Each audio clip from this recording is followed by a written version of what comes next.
Welcome to Sharanya TV. Kavali Telugu Desam party incharge Kavya Krishna Reddy ఆదేశాల మేరకు దివంగత నేత మాజీ ముఖ్యమంత్రి తెలుగుదేశం పార్టీ వ్యవస్థాపకులు స్వర్గీయ నందమూరి తారక రామారావు 101వ జయంతి వేడుకలు కావలి తెలుగుదేశం పార్టీ కార్యాలయంలో మంగళవారం ఘనంగా నిర్వహించారు. ఎన్టీఆర్ విగ్రహానికి పూలమాలలు వేసి నివాళులర్పించారు. భారీగా కేక్ కట్ చేసి సంబరాలు నిర్వహించారు. ఈ సందర్భంగా తెలుగుదేశం నేతలు మాట్లాడుతూ తెలుగువారి ఆత్మగౌరవం కోసం ఎన్టీఆర్ పార్టీని స్థాపించి 9 నెలల్లోనే అధికారంలోకి వచ్చి అద్భుతమైన పాలన అందించారు. సంక్షేమ పథకాల ఆద్యుడు ఎన్టీఆర్ అని తెలిపారు. ఎన్నో చిత్రాల్లో నటించి ప్రజలను మెప్పించాడని, ఆంధ్రుల ఖ్యాతిని దేశ విదేశాల్లో విస్తరింపజేశారని కొనియాడారు. ఎన్టీఆర్ ఆశయ సాధన కోసం ఆయన కలలను సాకారం చేస్తూ నారా చంద్రబాబు నాయుడు పార్టీని ముందుకు నడిపిస్తున్నారని కొనియాడారు. ఈ కార్యక్రమంలో తెలుగుదేశం పార్టీ నాయకులు, కార్యకర్తలు, అభిమానులు, నందమూరి నారా వంశాభిమానులు తదితరులు పాల్గొన్నారు.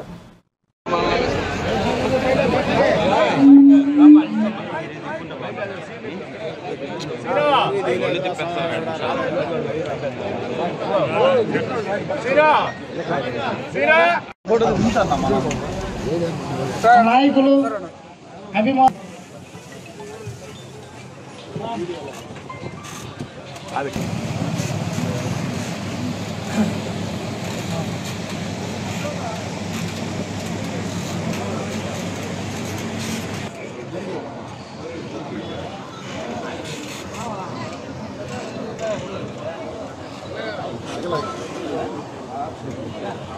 తారక రామారావు గారు కొనసాగిస్తాం అన్నగారి ఆశయాలను, కొనసాగిస్తాం అన్నగారి ఆశయాలను, అందరు దయవచ్చి స్లోగన్స్ కొనసాగిస్తాం అన్నగారి ఆశయాలను, కొనసాగిస్తాం అన్నగారి ఆశయాలను.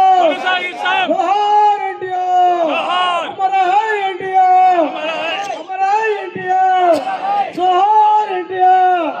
వర్ధిల్లాలి తెలుగుదేశం పార్టీ, వర్ధిల్లాలి తెలుగుదేశం పార్టీ, వర్ధిల్లాలి తెలుగుదేశం పార్టీ, వర్ధిల్లాలి తెలుగుదేశం పార్టీ. జోహార్ ఎన్టీఆర్, జోహార్ ఎన్టీఆర్, జోహార్ ఎన్టీఆర్.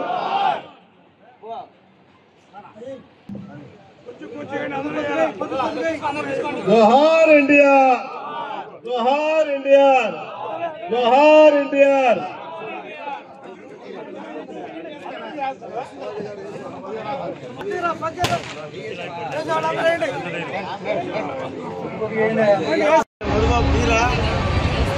మన ఆంధ్రుల ఆరాధ్య దైవం, ప్రపంచంలో తెలుగు జాతి, తెలుగు భాష అనే పదానికి గుర్తింపు తెచ్చిన మహనీయులు, మన తెలుగుదేశం పార్టీ వ్యవస్థాపక అధ్యక్షులు, ప్రపంచ చలనచిత్ర చరిత్రలోనే ఏ నటుడు నటించినటువంటి విభిన్నమైన పాత్రలో నటించిన మన ఆంధ్రుల అన్నగారు, మన ప్రియతమ నాయకులు,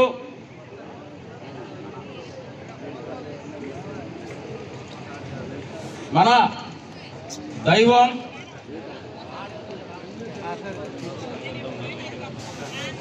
తెలుగు చలనచిత్ర పరిశ్రమకి వన్నె తెచ్చిన మహా మనీషి.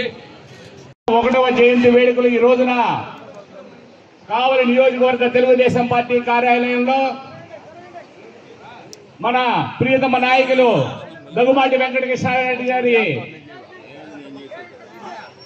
సూచనలతో, వారి యొక్క ఆదేశాలతో ఈ రోజున ఘనంగా వారి యొక్క జయంతి వేడుకలను ఈ రోజున కార్యాలయంలో జరుపుకోవడం జరుగుతుంది. ప్రతి సంవత్సరం మనం ఎన్టీఆర్ విగ్రహం దగ్గర భారీగా ఈ కార్యక్రమ వేడుకలు ఎప్పుడు కూడా జరుపుకుంటూ ఉంటాం. అదేవిధంగా మహానాడు కార్యక్రమం కూడా. కాబట్టి మనం పబ్లిక్ గా మన నాయకులు ఎన్టీఆర్ గారి యొక్క జయంతి వేడుకలను ఈ రోజున కార్యాలయంలో ఏర్పాటు చేసుకోవడం జరిగింది. స్వర్గీయ నందమూరి తారక రామారావు గారు కళారంగంలోనే ఒక విలువలు నెలకొల్పి పనకంటూ ఎన్టీఆర్ కు ముందున్నటువంటి కళారంగం, ఎన్టీఆర్ తర్వాత కళారంగం అని చెప్పుకునే స్థాయికి కళారంగంలో అతని యొక్క సేవలు, ఆయన యొక్క సేవలు మనం మరువలేనివి. అదేవిధంగా రాజకీయ రంగంలో ఎన్టీఆర్ కి ముందు, ఎన్టీఆర్ కి తర్వాత అనే విషయం అందరూ కూడా తెలిసిన విషయమే. ప్రజలే దేవుళ్ళనే యొక్క ఆశయంతో తెలుగుదేశం పార్టీని స్థాపించిన 9 నెలల కాలంలోనే భారీ విజయాన్ని అందించి తెలుగు ప్రజల యొక్క ఆత్మాభిమానాన్ని గౌరవాన్ని ఢిల్లీ వీధుల్లో వినిపించినటువంటి మహోన్నతమైనటువంటి వ్యక్తి స్వర్గీయ నందమూరి తారక రామారావు గారు. వారు తీసుకొచ్చినటువంటి సంక్షేమ పథకాలు కానీ సమాజ సేవ కానీ మనం చూసుకున్నట్లయితే మహిళలకి ఆస్తిలో సమాన హక్కు ఇచ్చినటువంటి ఘనత స్వర్గీయ నందమూరి తారక రామారావు గారిది. పటేల్ పట్వారీ వ్యవస్థను రద్దు చేసి మాండలిక వ్యవస్థను తీసుకుని వచ్చి ప్రజల వద్దకు సుప్రభావాలను అందించినటువంటి మహోన్నతమైనటువంటి వ్యక్తి స్వర్గీయ నందమూరి తారక రామారావు గారు. అదేవిధంగా కిలో 2 రూపాయలకి బియ్యం ఆ రోజున రాగులు సజ్జలు జొన్నలు తింటా ఉండే పేదలకు వరి బియ్యం తినాలి, వరి బియ్యం కూడా పేదలు ఆహారంగా తీసుకోవాలి అనే సదుద్దేశంతో ఆ రోజున ప్రతి పేదవాడి ఇంటికి కిలో 2 రూపాయల బియ్యం పథకాన్ని తీసుకొని వెళ్లి ప్రతి పేదవాడు కూడా వరి బియ్యం తిన్నటువంటి విషయం మనందరం కూడా గుర్తుపెట్టుకోవాలి. ఈ రోజున ప్రతి సామాన్యమైనటువంటి వ్యక్తి, ఈ రోజున పేద బడుగు బలహీన వర్గాలకు సంబంధించిన వ్యక్తి రాజకీయాలను శాసిస్తున్నారు అని అంటే అది స్వర్గీయ నందమూరి తారక రామారావు గారి యొక్క ముందు చూపే. నెల్లూరు జిల్లా 3 థియేటర్లో జరిగిన అవమానానికి ఆనాడు దుర్యోధనుడు బాధపడ్డాడు నాకు తెలియదు, కానీ ఆ దుర్యోధన పాత్రధారి అన్న నందమూరి తారక రామారావు గారు అవమానంగా భావించి రంగులు వెళ్ళేవాడికి తొందరన్న జనాన్ని మాటల మీద దాడి చేసి ఒక గొప్ప రాజకీయ నాయకుడిగా ఎదగడానికి సర్దార్ పాపారాయుడు షూటింగ్ ఆయన ఆ రోజే చెప్పేశారు, పెట్టబోతున్నాను మీటింగు. అన్న ఎప్పుడెప్పుడు వస్తాడని మేమంతా అప్పుడు వెయిటింగు. అన్న కోసం మేము చేసాం ఫైటింగ్. అన్న ఆర్పేసుకున్నాడు సినిమా లైటింగ్. ఆయనకు తెలిసింది కేవలం రాజకీయ రీడింగ్. మా బోట్లో చాలా గొప్పగా చేశాడు మేకింగ్. ఆయనతోనే నడిచాం మేము ఆ వాకింగ్. అందువల్లనే మాకు వచ్చేది ఇంత టాకింగ్.